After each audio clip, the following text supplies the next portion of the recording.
शुभ अवसर पर यहाँ पर मीरगंज के प्रांगण में उपस्थित पंडरी पीठ के आचार्य परम पूज्य श्री आत्मानंद जी महाराज और हमारे दाहिनी तरफ बैठे परम पूज्य संत जी, हमारे राष्ट्रीय स्वयंसेवक संघ, विश्व हिंदू परिषद और विभिन्न राजनीतिक दलों के सभी पदाधिकारीगण, कार्यकर्ता बंधुओं, दुर्गा वाहिनी की सभी स्वयं सेविकाओं और इस मीरगंज के मेरे सभी परम प्रिय प्रतिष्ठित नागरिक बंधुओं, मैं बच्चों को एक बात बताना चाहता हूँ। उनको पक्का बाद में मिल जाएगा, लेकिन बच्चे जो है हमारी बात को सुने। वास्तव में मैं 1980 में जब मैं केरल की यात्रा कर रहा था तो मेरी ट्रेन में नीचे की वो थी, बर्फ थी, साइका। मैं नीचे बैठा हुआ था, ऊपर एक छोटा सा बच्चा सोया हुआ था। तो बच्चा सोया हुआ था तो उसको पेशाब लगी, तो उसने पेशाब मेरी खोपड़ी पर ही कर दी।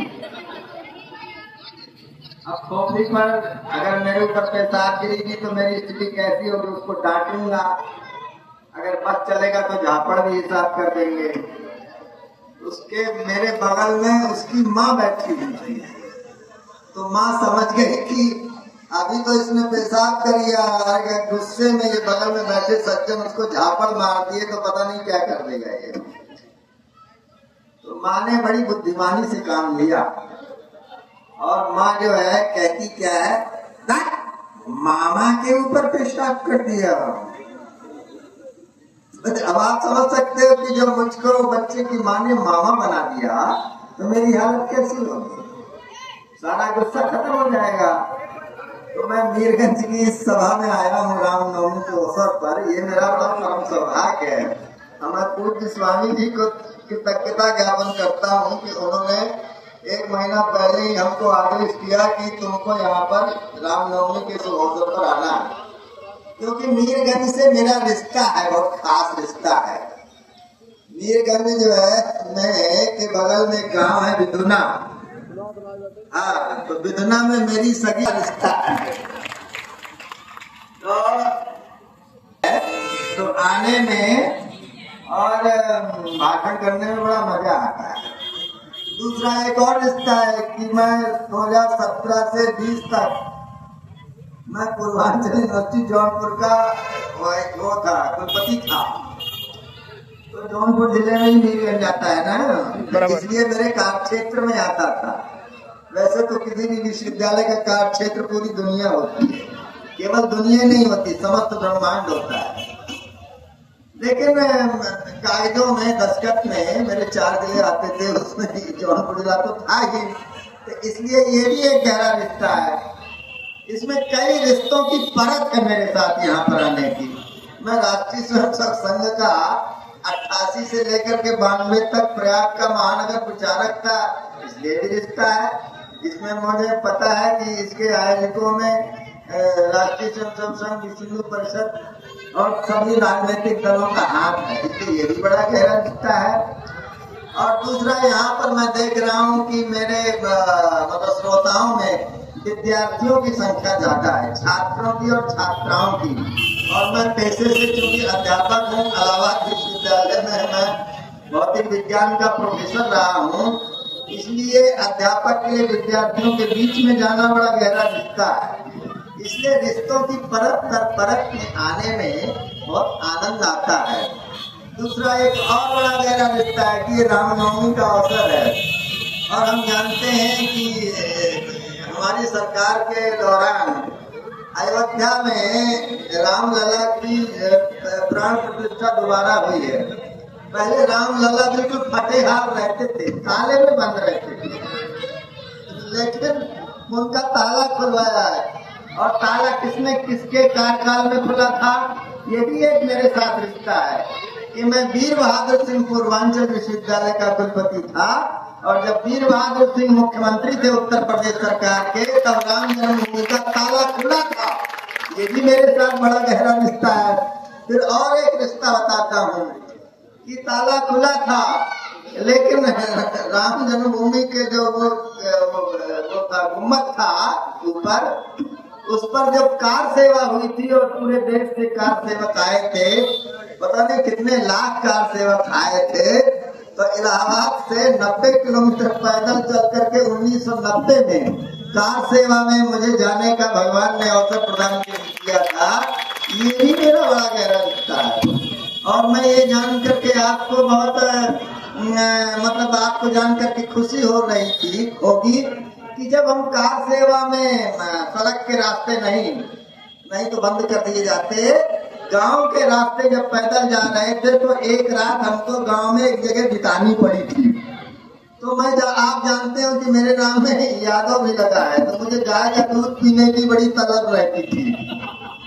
तो मैंने गांव के व्यक्ति से, अब वो शायद उसका नाम जलालुद्दीन खान था, ये भी आपको बड़ा आश्चर्य, तो मैंने जलालुद्दीन खान से कहा कि देखो मैं कार सेवक हूँ और मुझे भगवान राम ने भेजा है। ये जब ठीक है कि मेरा नाम राजा राम यादव है, लेकिन राम की कार सेवा में जा रहा हूँ, इसलिए जलालुद्दीन जी और मेरे लिए कहीं ना कहीं से गाय का दूध खोज करके लाओ, नहीं तो मैं पैदल कैसे यात्रा करूँ। तो जलालुद्दीन खान ने मुझे एक लोटा भर करके गाँव का, और हमारे बुंदेलखंड की भाषा में जिसको लदबदला दूध कहते हैं, वो हमको ला करके दिया। बोले जलालुद्दीन का दूध पी करके तुम जाओगे तो कार सेवा सफल हो जाएगी। तो ये रामनवमी का बड़ा पवित्र अवसर है कि एक कार सेवक को यहाँ पर बुलाया गया, तो हमारी ताने यादी हो गई, कार सेवा याद है। तो हमको भगवान राम की तरह सब पूछते थे गांव में। तो जब राम की तरह जब किसी को मानेंगे लोग, तो उसके अंदर तो ताकत अपने आप आ जाती है। मैं आपको याद दिलाना चाहता हूँ कि 2002 की बात रही होगी, जब मैं अपने दुनिया में अपनी ससुराल में गया। अब आपको जान करके बड़ा विचित्र लगेगा कि जिसकी कभी शादी नहीं हुई उसकी ससुराल कैसे हो जाएगी, दुनिया वो भी दूसरे देश में कैसे हो जाएगी। तो हम जानते हैं कि कांग्रेस की अध्यक्षा हमारी सोनिया गांधी है, और सोनिया गांधी का मायका क्या है, इटली है। तो हमारी तो ससुराल हुई ना। तो जब मैं ससुराल में गया तो उसमें बांग्लादेश के हमारे कई मुस्लिम बंधु मिले। तो कहाँ के और क्या तुम्हारी जात क्या है? बोले हम हिंदू हैं। तो हमने कहा हिंदू हैं? बोले हाँ, इटली में जो भी हिंदुस्तान, बांग्लादेश और पाकिस्तान से आता है उसको हिंदू ही कहा जाता है। माता की जय। तो हिंदुस्तान या अगल बगल जो भी रहता है दुनिया में, सब जो है तो हिंदू कहलाता है। वो चाहे अल्लाह की उपासना करे, चाहे वो क्या कहते हैं वो चर्च में क्राइस्ट की उपासना, वास्तव में क्राइस्ट कुछ भी नहीं है, वो हिंदू है सब। क्यों? क्योंकि भगवान कृष्ण थे और दुनिया में भगवान कृष्ण को सब जगह थे इस्कॉन के माध्यम से। तो वह कृष्ण को कृष्ण नहीं कह पाते थे, उनकी भाषा तो दूसरी थी ना। किसी की अंग्रेजी थी, किसी की जर्मनी थी, किसी की रसियन थी, किसी की कुछ थी, किसी की चाइनीज थी, किसी की जापानी थी। हिंदी तो आती नहीं थी, संस्कृत कभी कभी संस्कृत कुछ लोगों को आती थी, जर्मनी वालों को। तो वो कृष्ण को क्या कहते थे? क्राइस्ट कहते थे। इसलिए सारे ईसाई तो हिंदू ही थे। अभी बुंदेलखंड विश्वविद्यालय में एक कॉन्फ्रेंस में मेरा दोस्त आया था, उसका नाम है डॉक्टर निको डेक्लेरिक। तो मैंने जब उससे यही बात बताई तो बोले आप बिल्कुल ठीक कराए, मेरे पुरखे तो गोवा में ब्राह्मण थे और वो डिक्लेरिक था। तो इसलिए जब रिश्ता खोजेंगे तो हिंदुस्तान और उसके आसपास जितनी भी दुनिया में कोई भी जात हो, कोई भी संप्रदाय भी हो, कोई कुछ हो, सब हिंदू हैं। हिंदुस्तान का जो जीवन प्रवाह है, जो हिंदू जीवन है, हिंदू जीवन क्या है? धर्म, अर्थ, काम, मोक्ष, 4 प्रकार के पुरुषार्थों को जीने वाला जो समाज है, जो जीने वाला देश है, जो जीने वाला संप्रदाय है, जो जीने वाली जाति है, वो सब हिंदू। माता की जय। दुनिया में कहीं भी चले जाइए, वो तमाम मतलब मत मतांतरों के लोग मिलेंगे, अंत में बताएंगे ये तो हिंदू है हम सब। तो इसलिए जितने भी हिंदुस्तान में लोग रहते हैं सब हिंदू हैं। और हम जानते हैं कि स्वामी विवेकानंद के गुरु कौन थे? आप लोग बताइए जरा, जोर से बोलो। दुर्गा वाहिनी की जो स्वयं सेविका है उनमें से एक खड़े होकर के बताइए कि विवेकानंद जी के गुरु का नाम क्या था? अरे खुसुर खुसुर करने से क्या फायदा, बोल दो, गलती होगा। नाम बताओ, जल्दी बताओ। स्वामी विवेकानंद की, जिन्होंने हिंदू धर्म की ध्वजा पूरी दुनिया में पताका फहराई, उनके गुरु का नाम क्या था? मतलब इनको क्लास में ठीक से पढ़ाया नहीं जाता है। आप जाकर के ध्यान देना। स्वामी विवेकानंद जिनके दो वाक्य ऐसे थे, अमेरिकन सिस्टर्स एंड ब्रदर्स, इतना कहते पूरी दुनिया में तहलका मच गया था। क्योंकि ब्रदर्स और सिस्टर, भाई और बहनों की जो संस्कृति है, जो जीवन प्रणाली है, वो दुनिया में भारत से ही निकली है। कि हम भारत को उस पर गौर करना चाहिए। तो उनके जो गुरु थे स्वामी रामकृष्ण परमहंस थे। तो आपको रामकृष्ण परमहंस के बारे में जान करके बड़ी खुशी होगी कि उन्होंने 3 महीने तक अल्लाह मौलवी बन करके अल्लाह की उपासना किया था। 6 महीने ईसाई बनकर ईसाई धर्म का उपासना किया था। और इसलिए सबके सब, और वो रामकृष्ण परमहंस कौन थे? हिंदू थे। तो हिंदू कुछ सब तरह से जितने मत उतने पथ, ये हिंदुस्तान का सिद्धांत है। और इसलिए जो है तो, और ऐसा जीवन दर्शन, ऐसा धर्म, सनातन धर्म क्या है? जो कभी चलता रहता अनादिकाल से, सृष्टि के पैदा होने के पहले ही से जो धर्म आज तक चला आया है, उसी का नाम सनातन धर्म है, उसी का नाम हिंदू धर्म।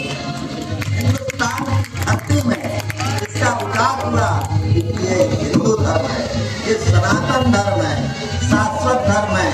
इसको कभी कोई खत्म नहीं कर सकता, इसको कोई समाप्त नहीं कर सकता। इसी धर्म का नाम बोलिए जय श्री राम, जय श्री राम।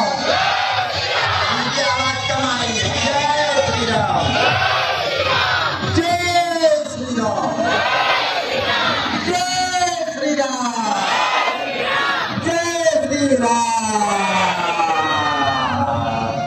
जब श्री राम बोलते तो आराम मिलता। जय श्री राम होता। तो इस प्रकार से, और ये सब के हम बहुत विस्तार में हैं, हम बहुत व्यापक है। 55 करोड़ कितने देवता आते हैं और एक देवता एक मत को प्रकट करता है। तो हम सबको समाहित होने करने की क्षमता रखते हैं। दुनिया में कितने भी संप्रदाय हो, कुछ भी हो, सबके सब हिंदू धर्म में आकर के समुद्र है ये, इसमें सब समा जाते हैं। इस बात का हमें गर्व होना चाहिए। हम किसी संप्रदाय की नकल नहीं करते हैं, ये ध्यान रखना चाहिए। क्योंकि हम विस्तारवादी हैं, हम अपने को छोटा करने का कोई कार्यक्रम करते ही नहीं है। हम सबको हजम करने की क्षमता रखते हैं।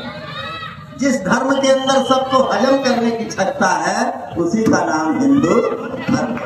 हम उसी के वंशज हैं, इसलिए हमको कोई खत्म नहीं कर सकता है।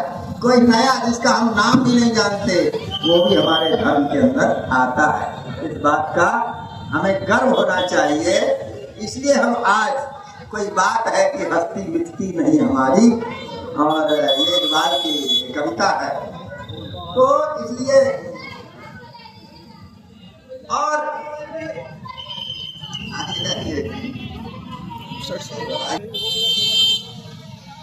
तो के मंदिर में जाएं और उनकी पूजा पाठ करें, ये सब सही है।